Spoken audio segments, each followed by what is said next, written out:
एक बार की बात है, जब गौतम बुद्ध जी मगध राज्य के एक गांव में ठहरे हुए थे।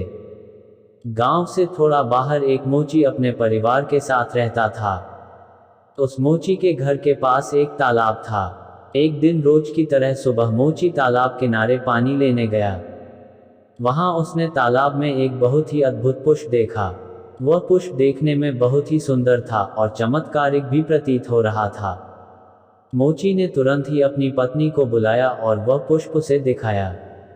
मोची की पत्नी आध्यात्मिक और धर्म में आस्था रखने वाली थी।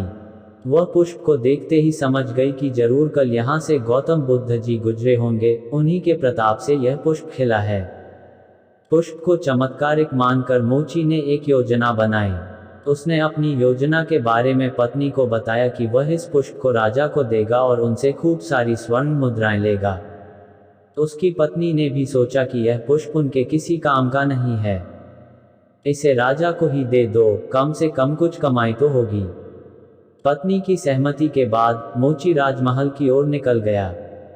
राजमहल के रास्ते में उसे एक व्यापारी मिलता है। मोची के हाथ में पुष्प देखकर वह रुक जाता है। वह मोची से पूछता है कि भाई, ये पुष्प लेकर कहाँ जा रहे हो? मोची कहता है कि मैं यह पुष्प लेकर राजा के पास जा रहा हूँ। इसे राजा को भेंट करके मैं राजा से मुंह मांगा इनाम लूंगा। व्यापारी ने मोची को प्रस्ताव दिया कि तुम ये पुष्प मुझे दे दो, बदले में मैं तुम्हें 100 स्वर्ण मुद्राएं दूंगा। मोची सोच में पड़ गया। उसने सोचा कि जब व्यापारी इस पुष्प के लिए 100 स्वर्ण मुद्राएं दे रहा है, तो राजा तो और ज्यादा देगा। यही सोचते हुए उसने व्यापारी को पुष्प देने से मना कर दिया। थोड़ा आगे चला ही था कि उसे रास्ते में राजा आते हुए नजर आए, जो गौतम बुद्ध के दर्शन के लिए जा रहे थे।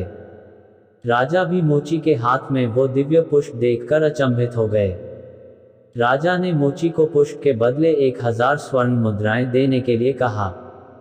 यह सुनते ही मोची के मन में एक अजीब सी चेतना आई और वह राजा को पुष्प न देकर दौड़ता हुआ सीधे महात्मा बुद्ध के पास जा पहुंचा। महात्मा बुद्ध जी मोची को देखकर हैरत में पड़ गए। उन्होंने मोची से पूछा तो मोची ने उन्हें सारी बात बताई। इसके बाद मोची ने वह पुष्प महात्मा गौतम बुद्ध के चरणों में अर्पित किया और उनसे कहा कि पहले तो मेरे मन में पुष्प को देखकर लालच आ गया था, लेकिन अब मैं समझ गया हूं कि जिसकी छाया पड़ने से ही एक पुष्प इतना दिव्य हो गया हो, अगर उसकी शरण में मैं चला जाऊं तो मेरा जीवन भी धन्य हो जाएगा। इसके बाद वह आजीवन महात्मा गौतम बुद्ध का शिष्य बनकर रहा। कहानी से सीख। इस कहानी ने हमें सिखाया कि हमारी जिंदगी में हमें बहुत से चीजें अपनी तरफ आकर्षित करती हैं, लेकिन हमें उनके लालच में न फंसकर अपने ज्ञान का प्रयोग करके जीवन में सही राह को चुनना चाहिए।